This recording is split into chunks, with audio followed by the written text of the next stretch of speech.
আসসালামু আলাইকুম। আজকে সকালবেলার রান্নাবান্না এই তো কাঁঠাল বিচি ভর্তা আর মুরগির মাংস রান্না করেছি আলু দিয়ে।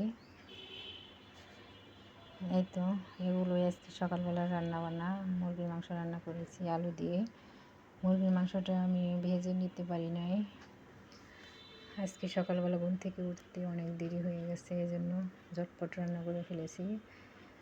আর এদিকে দেখি বারান্দায় কী অবস্থা। সকালবেলা বাইরে রোদ উঠেছে, রাত্রে প্রচুর বৃষ্টি হয়েছিল। সকালবেলা দেখি আবার রোদ উঠে গেছে। দিয়ে গাছে একটা ফুল ফুটেছে দেখা যাচ্ছে, কলিও ফুটেছে।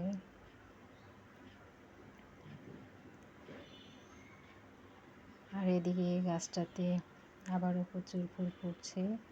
সবগুলো ফুল মরে গিয়েছিল, আবার ফুল ফুটতেছে দেখা যাচ্ছে। এই তো এই ছিল আজকে সকালবেলার পরিস্থিতি।